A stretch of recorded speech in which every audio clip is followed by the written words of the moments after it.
Press మిత్రులందరికీ నా యొక్క నమస్కారం తెలియజేస్తూ, నిన్నటి రోజు తంగరపల్లి మండలంలో కాంగ్రెస్ నాయకులు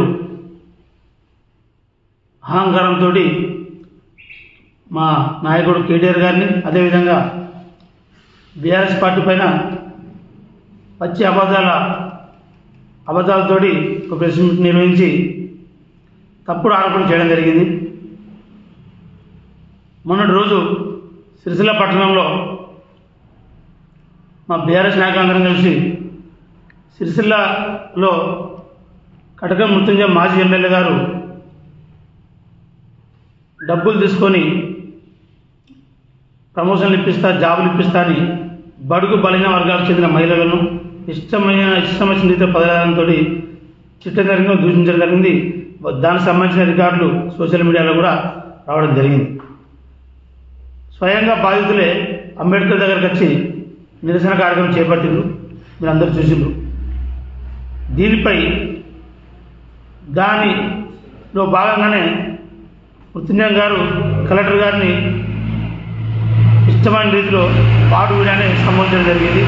అదేవిధంగా DWO లక్ష్మీ సార్ గారిని కూడా వాడు వీడని మాట్లాడి ఇష్టమైన రీతిలో తిట్టడం జరిగింది. వారిపై చర్యలు ఏం తీసుకుంటారని కలెక్టర్ గారిని మీడియా ముఖంగా ప్రజాస్వామ్యబద్ధంగా అడిగినాం. అదేవిధంగా KK మంజిరెడ్డి గారు సిరిసిల్లలో చాలాసార్లు పలుమార్లు బీఆర్ఎస్ నాయకులను అక్రమార్చ చేసుకుని మేము ఆరోపించినప్పుడు బీఆర్ఎస్ నాయకులే కాదు, కాంగ్రెస్ నాయకులపై ఏమన్నా ఆరోపణలు వస్తే నా దృష్టి తీసుకురండి, వారికి న్యాయం చేస్తా అని పలుమార్లు చెప్పింది. కాబట్టి అంబేద్కర్ సాక్షిగా మాట్లాడిన బాధితులకు నువ్వు న్యాయం చేయాలని మా బీఆర్ఎస్ పార్టీ పక్షాన నేను ఇంకా మా నాయకులు మాట్లాడడం జరిగింది. దానిని జీర్ణించుకోక KK మహేందర్ గారు వారి పనిచేసే తొత్తుల్ని మా మీద ప్రేరేపించి సిరిసిల్ల పట్టణంలో తంగలపల్లి మండలంలో వాళ్ళు అహంకారంతో మాట్లాడడం జరిగింది. మా బీఆర్ఎస్ పార్టీ పక్షాన తీవ్రంగా ఖండిస్తున్నాము. వారు ఏం మాట్లాడినా విషయ పరిజ్ఞానం లేదు, సబ్జెక్ట్ లేదు, విషయాలు తెలుసుకోరు. వాళ్ళు ఏంటంటే ఒక బ్లాక్మెయిల్ రాజకీయాలు, పిట్ట కథలు, బెదిరింపులు గురి చేస్తూ మండలంలో చాలా అక్రమాలకు పాల్పడ్డ వ్యక్తులు ఇంతకుముందు మా బీఆర్ఎస్ పార్టీకి వస్తా అని ఇదే మండలాధీశ్ టోనీ గారు రాయబారం పంపిన విషయం మర్చిపోయిండ్రు. ఇదివరకు చెప్పినాం మేము. ఒక అమౌంట్ కూడా ఫిగర్ అడిగిండ్రు. మా కేటీఆర్ తోటి చాలాసార్లు పనిచేసుకున్నాడు, ఒక మెసేజ్ పెట్టుకుంటూ పనిచేసుకున్నాడు, మెసేజ్లు కూడా చాలామంది చూపెట్టాడు. ఇప్పుడు ఏదో KK మహేందర్ మెప్పు పొందాలి, KK మహేందర్ చెప్పగానే ఆయన గాలి వెళ్తూ ఉన్నాడు. నేనేం మాట్లాడాడు, కేటీఆర్ గారు ఇక్కడికి రాలేదు చేయలేదని నేను మాట్లాడుతూ ఉన్నాడు, నీటి గురించి మాట్లాడుతూ ఉన్నాడు. రంగనాయక సాగర్ విషయంలో సిరిసిల్లకు రావాల్సిన నీళ్ళ విషయంలో 60 ఎకరాలకు భూసేకరణ చేపించింది మా కేటీఆర్ గారు. దాని ద్వారానే పోయిన సంవత్సరం, అంతకుముందు సంవత్సరంలో కాళేశ్వరం నీళ్ళు వచ్చినాయి. మీ ప్రభుత్వం వచ్చినాక మా జిల్లాల కాలువ గడిపోయింది. ఇదే టోనీ గారు జిల్లాలకు సంబంధించిన కాంగ్రెస్ నాయకులపై 3-4 చెక్కులు ఇచ్చే ఉంటే మేము మేలు ఇప్పిస్తామని చెప్పిండు. ఇప్పటి సంవత్సరం అయింది, ఆ చెక్కులు ఇప్పేయాలి. మా ప్రభుత్వం ఉన్నప్పుడు కేటీఆర్ గారి నుంచి కాలువల ద్వారానే నీళ్ళు వస్తున్నాయి, కానీ వీళ్ళు సంవత్సరం నుంచి పొడిచింది ఏం లేదు, తెలిసిందేం లేదు. పైగా వీళ్ళు ఆరోపణ చేస్తున్నారు. మీ చేతిలో కలెక్టర్ ఉన్నాడు, మీ చేతిలో KK మహేందర్ గారు ఉన్నారు, మీరు ఏం చేస్తారు? అధికార పార్టీ కార్యక్రమాలు పాల్గొంటారు, కానీ మిగతా విషయాలు చేసే సాధన కాదు. మీకు ఏవి సాధన అయితే వసూలు చేసే సాధన అయితే, ఎవరైతే ప్రెస్ మీట్ పెడితే వారికి వ్యక్తిగతంగా దూషణలకు ఒకటి మాట్లాడనేది ఒకటి నేర్చుకున్నారు. పచ్చి అబద్ధాలు మాట్లాడతారు. టోనీ గారు సూటిగా ప్రశ్నిస్తా ఉన్నా, నీ స్థాయి ఏంది? నా స్థాయి గురించి మాట్లాడాను. కేటీఆర్ గురించి మాట్లాడే స్థాయి అనేది ఒక సర్పంచ్ గెలిచినా, ఒక వార్డు మెంబర్ గెలిచినా, ఒక ఎంపీటీసీ గెలిచినావా, సెస్ డైరెక్టర్ కొడితే నువ్వు పాతలను పోయినావు. ఒక కుల సంఘానికి పెద్ద మనిషివా? దేనికి అసలు నువ్వు ఏం మాట్లాడుతున్నావు? నీ పిట్ట బెదిరింపలికి వాడన్నా మేము భయపడతాం అనుకుంటున్నావా? సబ్జెక్ట్ లేదు, నీకు పరిజ్ఞానం లేదు. మొన్న పోయి దేశపాలలో ఏదో తెలుగుదేశం కాంగ్రెస్ ప్రభుత్వం ఇచ్చిన పట్టాలు కేటీఆర్ అని అటలుతుంది. ఆ ఊర్లో ప్రజలే పొట్టుపడి తిట్టింది. తప్పు మాట్లాడుతున్నారు. బట్ట కలిసి మీద అవ్వాలి కేటీఆర్ అన్నమాట. ఎందుకంటే మహేందర్ రెడ్డి చెప్తాడు. ఆ మహేందర్ రెడ్డికి తెలియలేదు, అజ్ఞాని. ఒక అడ్వకేట్ అయ్యి కూడా ఇటువంటి పిచ్చి కుక్కలను పెంపు పోషిస్తూ ఉన్నాడు. సిరిసిల్లలో చూస్తూ ఉన్నాను, మీరు తిరిగే పరిస్థితి ఎక్కడన్నా? తంగరపల్లి మండలంలో నువ్వేం చేసినావో తెలియదా మాకు? ఒకసారి జైలుకి చేయను, ఒక అక్రమంగా ఇల్లుగట్టు గులగొట్టి చేయను, అవన్నీ మర్చిపోయినావా? నీకు విషయ పరిజ్ఞానం లేదా? మా ఊళ్ళో అవలగాడు చెప్తే మా కుటుంబానికి నేను ఒక గుంట పోతే 2-3 ఎకరాలు భూమి ఇచ్చిన నిరూపణ చేస్తావా? కొంచెం మన సిగ్గు అనిపిస్తుందా నీకు? ఇదే పత్రికా సమావేశాలు చాలాసార్లు చెప్పిన, జిల్లాల్లో అగ్రికల్చర్ కాలేజ్ విషయంలో 40 ఎకరాలు భూసేకరణ చేస్తే 40 ఎకరాలు అగ్రికల్చర్ కాలేజ్ నిర్మాణం చేసినాం, నష్టపోయిన భూములు ఇచ్చినాం. దాంతో పాటు మంచిగా వినాలి, చెవులు పెట్టుకుని నువ్వు, లేకుంటే ఇంకెవరన్నా పంపించుకో. వీడియో మంచిగా నువ్వు ఇష్టం వచ్చిన మాట్లాడితే వాడడానికి లేడు. నీ అయ్యే జాగిరి కాదు, ఇక్కడ తంగలపల్లి పార్టీ, నీ కాంగ్రెస్ పార్టీ నీ జాగిరి కాదు. 40 ఎకరాలు 30 ఎకరాలు చెప్పినావు, తప్పు మాట చెప్పినావు. 40 ఎకరాలు అగ్రికల్చర్ కాలేజీ కట్టినాం, కావాలని టీ పట్టుకుని రా కొలుసుకో. 30 ఎకరాలను మాట్లాడుతుంది, అది తప్పు మాటనే.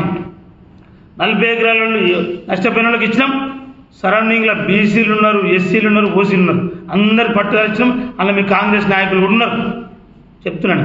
అది మర్చిపోయి కాంగ్రెస్ నాయకులు అలా మా కుటుంబ సభ్యులు కూడా 2-3 ఉన్నారు. గుంట పోలే 40 ఎకరాలు నష్టపోయిన వాళ్ళకి ఇచ్చినాం, సరౌండింగ్లో అంతా దున్నుకున్న వాళ్ళకి ఇచ్చినాం. నువ్వు రా, నువ్వు మొగోను అయితే, నిజంగా నువ్వు దళితులు అయితే, రేపు అంబేద్కర్ దగ్గర చివరస దగ్గర గ్రామసభ పెడతా. నువ్వు నిజంగా మొగోను అయితే నిరూపణ చేయి.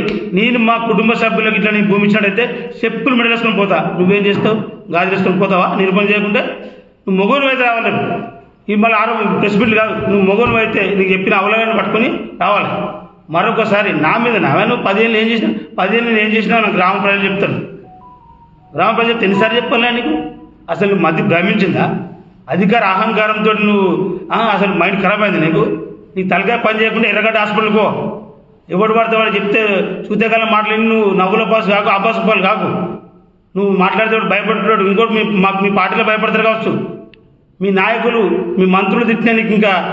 సిరిసిల్ల పట్టణంలో పత్రిక రాసినప్పుడు రాసిన విలేకరిపై వార్త రాసినందుకు అతని మీద దాడి చేసి సంతమని బెదిరింపు చర్యలు కూడా అంబేద్కర్ పక్షాన, అంబేద్కర్ దగ్గర కొంతమంది గంభీరపేట నాయకులు, సిరిసిల్ల నాయకులు కూడా చెప్పడం జరిగింది. ఆ విషయం కూడా మేము ఖండించినాం. ప్రజాస్వామ్యబద్ధంగా పత్రికా విలేకరులకు స్వేచ్ఛ ఉంది, వాళ్ళు ప్రశ్నించే హక్కు ఉంది. నిరుపేదల సైడ్ వాళ్ళు కొట్లాడే హక్కు ఉంది. కాబట్టి దాన్ని కొట్లాడితే కూడా ఈ కాంగ్రెస్ నాయకులు బెదిరింపులకు గురి చేసి అసలు చంపుతాం, బెదిరిస్తాం, చంపుతాం, రోడ్డు మీద తిరగనిజం, నువ్వు ఒక వర్గానికి చెందినవాడు అని కించపరుస్తూ మాట్లాడడం జరిగింది. వారు పత్రికా విలేకరులను చూసిన దాని వెనుక కూడా ఈ మహేందర్ రెడ్డి గారు, ఈ కాంగ్రెస్ నాయకులు కానీ మేము ఆరోపణ చేస్తూ ఉన్నాం. ఇప్పుడు జరిగింది, 2 రోజుల కింద జరిగింది. ఇప్పుడు మన మధ్య భ్రమించిందా? అధికార అహంకారంతో నువ్వు అసలు మైండ్ ఖరాబ్ అయింది నీకు. నీ తలకాయ పని చేయకుండా ఎర్రగడ్డ హాస్పిటల్కి పో. ఎవడు పడితే వాడు చెప్తే చూతేకాలం మాట్లాడి నువ్వు నవ్వుల పాసు కాకు, అబ్బాసు పాలు కాకు. నువ్వు మాట్లాడితే భయపడుతున్నాడు. ఇంకోటి మీ పార్టీలో భయపడతారు కావచ్చు. మీ నాయకులు, మీ మంత్రులు తిట్టినా నీకు ఇంకా కొంచెం ఏమనిపిస్తారు కదా? మా మీద వ్యక్తిగత దాడులా? నీకు నువ్వు మొగోను అయితే, విషయ పరిజ్ఞానం ఉంటే నేను మాట్లాడినా కేకే మహేందర్ రెడ్డి గారు దీనిపై స్పందించాలని మాట్లాడినా. స్పందించాలి. మేము ఇట్లా మాట్లాడితే వ్యక్తిగత దాడులా? నువ్వు చేసిన లేవా? నువ్వు ఎంతమంది ఫోన్ పే కొట్టించుకున్నావు, ఎన్ని అక్రమాలు చేసినావు, ఎంతమంది ఉసురు పోసుకున్నావు తెలియదా? మేము సంస్కారం ఉన్న పార్టీ, మా నాయకుడు సంస్కారం ఉన్న నాయకుడు కాబట్టి ఆగుతున్నాం. మేము బయట పెడితే నువ్వు రోడ్డు మీద తిరగావు. నేను బట్టలు పిచ్చి కొట్టే రోజులు వస్తాయి, నువ్వు బయట పెడతావు. అది నీకు తెలుసు, మనసాక్షి తెలుసు. నేను మాట్లాడుతున్నట్టు నీకు అర్థమవుతుంది. ఇప్పుడు మా ఊర్లో టిఆర్ శ్రీనివాస్ ఒక పిచ్చోడి మాటలు విని ఏదో ఆరోపణలు చేస్తే ఏమనుకుంటున్నావు? అసలు నువ్వు ఆ జిల్లాల గ్రామాలు రా, మొగోని మీద రేపు వచ్చి మాట్లాడు. లేకుంటే నెక్స్ట్ మీ ప్రెస్ మీట్ మాట్లాడే అర్హత నీకు లేదు ఇక నా మీద మాట్లాడే. నీకు అట్లయితే నువ్వు రా. శ్రీనివాస్ రెడ్డి దళితుల భూమి గుంజుకుని అక్రమంగా 30 మందికి రిజిస్ట్రేషన్ చేసి నిరూపణ చేస్తారు. ఇప్పుడు కాశీలో మొత్తం అసైన్ భూములే, దళితుల భూములే. ఆ భూములని ఆర్టీఐ చేసి ఆయనే ఆర్టీఐ వేసి వీళ్ళు ఎంఆర్ఓ సంతకం లేదు, సెక్రటరీ సంతకం లేదు, డబ్బులు వసూలు చెప్తున్నారు మీ శ్రీనివాస్ రెడ్డి. కాంగ్రెస్ మీ కేకే మహేందర్ రెడ్డి పేరు చెప్పి నిరూపణ చేస్తారు. ఇప్పుడు ఆర్టీఐ చేసిన కాగితాలని జిల్లాల గ్రామంలో అన్ని వ్యవసాయ భూములతో పాటు అసైన్ భూములను కట్టుకున్నారు. రెగ్యులేషన్ చేపించినాం. మా మంత్రి, గౌరవ మంత్రి, ఎమ్మెల్యే గారు కేటీఆర్తో చేయించినాం. నువ్వు వ్యక్తిగతంగా ఏదో బెదిరిస్తే నీ పిట్టకథలకు, పిట్ట బెదిరింపులకు, తాడక చెప్పులు కూడా భయపడే లేడు. మొగోని అయితే రేపు రావాలి, చెప్తున్నారు 10 గంటలకు రావాలి. లేకుంటే మర్చుకొని పండుకోవాలి. పిచ్చి పిచ్చి ఆరోపణ చేస్తే మంచిగా చెప్తున్నా. నువ్వు నీ చేష్టలు, నీ ఆగమావు, నీ లెక్కలు, నీ వసూలు మొత్తం తెలుసు. రేషన్ షాపులలో ఎంత ఈ శ్రీనివాస్ రెడ్డి తీసుకొని బాలమపల్లి ఎంత వచ్చినా మాకు తెలియదా? తంగరపల్లి హోదానికి ఎంత వచ్చినా మాకు తెలియదా? నువ్వు వసూలు చేస్తావు, మా నాయకుడిని తిడతావు. నువ్వు మా నాయకుడిని తిట్టే స్థాయి అనేది, నా మీద మాట్లాడే స్థాయి నీకు గానే కాదు. నువ్వు దమ్ముంటే మీ నాయకులు అసలు కాంగ్రెస్ నాయకులు స్థానిక సంస్థలు ఎవరు లేడు ఏ ఊళ్ళలో అందరికీ తెలిసిన విషయం. అదేవిధంగా కలెక్టర్ గారు నా మీద కేసు పెట్టింది. ఒక పత్రికా విలేకరులు దూషించారని ఇక్కడనే మాట్లాడినని నా మీద కేసు పెట్టారు. మరి మృత్యుంజయ మీద ఏం చర్య తీసుకున్నారని అడిగినాం. ప్రజాస్వామ్యబద్ధంగా అడగద్దా? అడిగితే కూడా తప్పేనా? అంటే మీరు రాసుకున్నారు ఏంది? తంగనపల్లి సిరిసిల్ల మండలంలో రాసుకున్నారా? ప్రతిపక్షంలో ఉన్నప్పుడు పని చేసుకుంటారు మా నాయకుడితో, ఇప్పుడు తిరుగుతారు. ఖబర్దార్ చెప్తున్నా మహేందర్ రెడ్డి గారు, నువ్వు నిన్న టౌన్లో మాట్లాడించినావు, నా మీద ఇక్కడ మాట్లాడించినాం, నిలదీస్తాం. మేము ప్రతిపక్ష పాత్రలో ఉన్నాం. నువ్వు గ్యారంటీలు మనలు మషడలు అసలు నీకు ఏమి తెలివిలేదు. అసలు నీ మైండ్ కూడా దొబ్బింది. మృత్యుంజయము నువ్వు నిజంగా చిత్తశుద్ధి ఉంటే మీ కాంగ్రెస్ నాయకుడుగా అతని మీద చర్య తీసుకో. తంగనపల్లి మండలంలో సిరిసిల్ల మీ నాయకులు ఎన్నో అక్రమాలు చేశారు, వాళ్ళ మీద చర్య తీసుకో. మా బీఆర్ఎస్ పార్టీ నాయకుల మీద ఏ కంప్లైంట్ లేకున్నా నువ్వు జైలు పంపినావు. అరెస్ట్ చేసిన తర్వాత అర్ధగంటకు ఎఫ్ఐఆర్ అయింది. ఈయన మీద ఎందుకు కాదు 3 రోజులే బాధితులు రోడ్డెక్కిరు, ఎందుకు కాదు ఈయన మీద అంటే ఏమనుకుంటారు అసలు మీరు? మీకు ఇదేనా సంస్కారం మీ పార్టీది? ఎటుకూడుగా ఇంకోటి చెప్తున్నా, మహేందర్ రెడ్డి గెలిచేలేదు, పీకేయలేదు, ఆరిపోయిన దీపం ఆయన పడుకొని మీకు దుంకకులు. అర్థమవుతుందా? ఎవడు భయపడతాడు పెళ్లి. మా నాయకులు ఎంతమంది ఉన్నారు నువ్వు చూస్తున్నావా? ఒక ఎంపీటీసీ క్యాండిడేట్కి మేము కావాలని పోతే ఒక్కొక్క 20 మంది ఉన్నారు మా నాయకులు. మీ నాయకులు ఏమున్నారు? మీరు ఇటువంటి తప్పుడు ఆరోపణలు చేయొద్దు. టోనీ గారికి చెప్తున్నా, నువ్వు నిజంగా నీకు సిద్ధంటే నా ఊరికి రాదు, నిరూపణ చెయ్యి. మా కుటుంబానికి ఇచ్చిన నిరూపణ చెయ్యి, తెలుసుకొని మాట్లాడు. ఎవడో పట్టి పేపర్లు లేగానే అలజడి అయ్యి ఆగమయ్యి మాట్లాడకు. సబ్జెక్ట్ లేని పరిజ్ఞానంతో మాట్లాడను. నీ కార్యకర్తలు ఇష్టమని తిరుగుతారు. నేను తిరుగుతూ ఉన్నారు, మాకు తెలుసు. అయినా పోనీ అధికారం వచ్చింది కదా, పనులు చేసుకోవాలని నువ్వు డెవలప్ చేయాలి. ఏం చేసావు? తంగనపల్లి మండలానికి సంవత్సరం అయింది. సిరిసిల్లకి ఏం చేశారు? ఏం లేదు. కలెక్టర్ గారిని బదనం చేస్తూ ఉన్నారు మీరు. ఆయన ఏదో తప్పుడు సమాచారం ఇచ్చి ఏదో చేసి ఆగమనం చేస్తూ ఉన్నారు. ఇటువంటి చేయకూడదని నేను కాంగ్రెస్ నాయకులు హెచ్చరిస్తూ ఉన్నా. మహేందర్ రెడ్డి గారు నీకు చిత్తశుద్ధి ఉంటే కాంగ్రెస్ నాయకుల మీద చర్య తీసుకోవాలి. వాళ్ళు భూ అక్రమాలు మాకంటే ఎక్కువ చేసిన ఉన్నారు.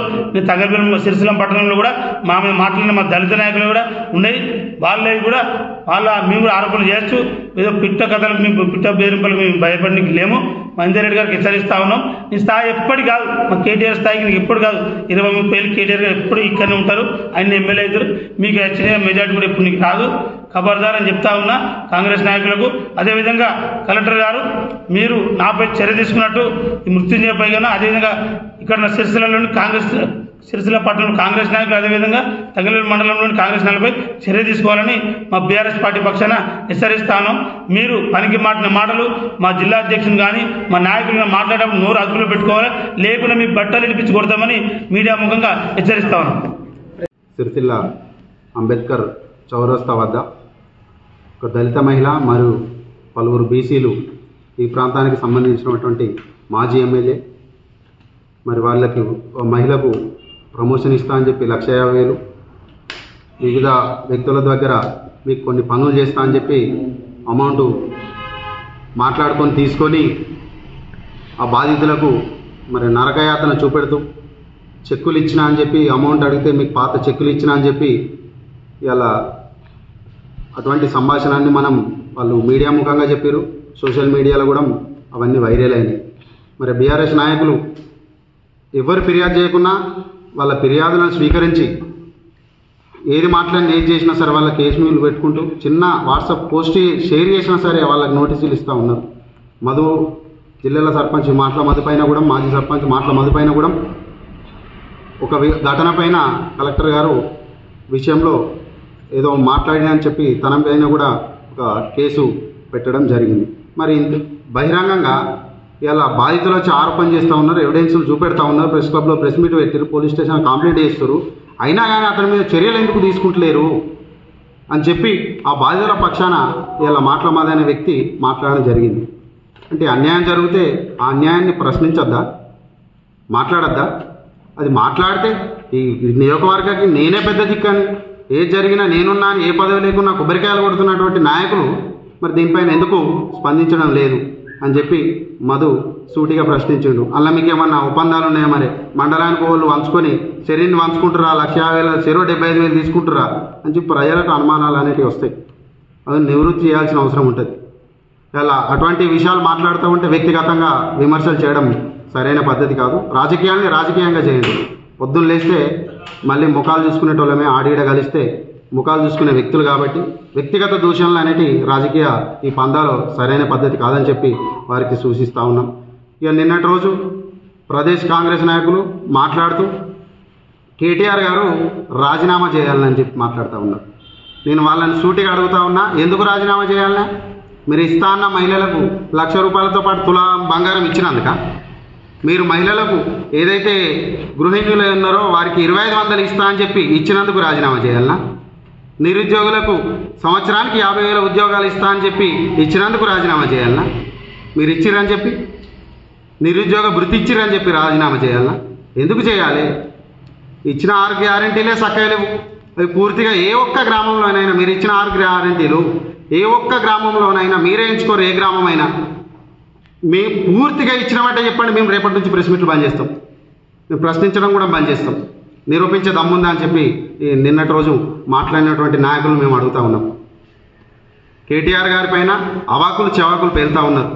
సిరిజిల్లాను అన్ని రంగాలలో అభివృద్ధి చేసినటువంటి వ్యక్తి ఎవరే అంటే ఆయన గెలుచుకుంటూ వస్తారు, మీరు ఓడిపోడుకుంటూ వస్తారు అంటే ప్రజలు ఎవరిని తిరస్కరిస్తారు, ఎవరిని స్వీకరిస్తారు అనేది ఒకసారి విజ్ఞతతోటి ఒకసారి పరిశీలన చేయమని చెప్తా ఉన్నాం. నిన్న మొన్న మనం చూస్తూ ఉన్నాం, గత 2 సార్లు సభలు జరిగినాయి. ప్రజాపాలన దరఖాస్తులు అని చెప్పి ఒకసారి స్వీకరించారు, రెండోసారి స్వీకరించారు. నేనైతే బుట్టింగ్స్ ఉంది నేనైతే 20 సంవత్సరాలుగా అనేక గ్రామ సభలు చూసినా, పాల్గొన్నా. ఎక్కడైనా లబ్ధిదారుల లిస్టు చదివిన వాళ్ళని చూసినా కానీ 300 మంది మీ ఊర్లో పెట్టుకురు, 300 మంది పేరు చదివారు. రేషన్ కార్డులకు 200 మంది పెట్టుకురు, 200 మంది పేరు చదివారు. అందులో లబ్ధిదారులు ఎంతమంది, ఊరికి ఎన్ని వస్తాయి చెప్పే దమ్ముందా, ధైర్యం ఉందా? లేదు. అడ్డగోలు విమర్శలు, బట్టగాల్చి బదనాం చేసుడు, ఇలాంటి రాజకీయాలు మానుకోవాలని చెప్పి సందర్భంగా హెచ్చరిస్తూ ఉన్నాం. ఏది చేసినా అబద్ధాలు, అసత్యాలు. రాష్ట్రం నుంచి గ్రామ స్థాయి వరకు అదే పందా మీరు కొనసాగిస్తూ ఉన్నారు. ఏ శాఖ మంత్రి ఏం మాట్లాడతారు? నిన్న మొన్నటి దాకా ఇలా పంచాయతీరాజ్ శాఖ మంత్రి సీతక్క గారు ఉంటే సీతక్కకు సంబంధించినటువంటి శాఖ వ్యవహారాలు పొంగులేటి శ్రీనివాసరెడ్డి గారు చెప్తారు. త్వరలో స్థానిక ఎన్నికలు సిద్ధంగా ఉన్నాయి. నిన్న మొన్న మీటింగులు జరిగినాయి, కలెక్టరేట్లో కాన్ఫరెన్సులు జరిగినాయి. మళ్ళీ బీసీ గణన మీద తప్పుల తడాక, మొత్తం తప్పుల లెక్కలు, బీసీ సంఘాలు, BRS party working president KTR గారు వీరు చేసిన తప్పులను ఎత్తి చూపితే మళ్ళీ రీసర్వే చేస్తూ ఉన్నారు. చేసేటివన్నీ తప్పులు. ఆ తప్పుల్ని కప్పిపుచ్చుకోవడానికి ఎవరైనా మాట్లాడితే వాళ్ళ మీద బట్టగాల్చి బదనాం చేయడం, ఇలాంటి వ్యవహారాలు మానుకోవాలి. ఇలా మీరు ఎందుకు స్థానిక ఎన్నికలు మళ్ళీ వాయిదేసే పరిస్థితి వచ్చిందంటే ఇలా మీరు ఇచ్చిన గ్యారంటీలు ఎవ్వీ అమలు కాలే. అవన్నీ వారంటీ లేని గ్యారంటీలు అని ప్రజలకు తెలిసిపోయింది. ఇలా మీకు ఇప్పటికిప్పుడు ఎలక్షన్ పెట్టినా మీకు జెడ్పీటీసీ, ఎంపీటీసీ, సర్పంచ్ ఎన్నికలలో వచ్చేటి గుండు సున్నానే. మొన్న ఢిల్లీలో ఎట్లయిందో ఇక ఇప్పుడు గట్లే అవుతుందని మీ ఇంటెలిజెన్స్ రిపోర్ట్ తెచ్చుకొని ఇప్పుడు ఎన్నికలకు పోతలేరని చెప్పి ఇలా మేమైతే అనుకుంటా ఉన్నాం. మళ్ళీ అవాకులు చెవాకులు మాటలమ్మదనట్టానే 2 సార్లు ప్రజాక్షేత్రంలో గెలిచిండు. ప్రశ్నిస్తూ ఉన్నాడు, ప్రజల పక్షాన్ని నిలబడతా ఉన్నాడు. ఓ పార్టీలో కీలకమైనటువంటి వ్యక్తి మాట్లాడుతూ ఉంటాడు. మాట్లాడితే సబ్జెక్టు మాట్లాడండి కానీ తప్పి ఏదో తప్పుడు కథనాలు నల్లి, ఏదో తప్పుడు వార్తలు చేసి బట్టగాల్చి బదనాం చేసే కార్యక్రమాలను బంద్ చేయాలని చెప్పి ఈ సందర్భంగా కాంగ్రెస్ నాయకులను హెచ్చరిస్తూ ఉన్నాం.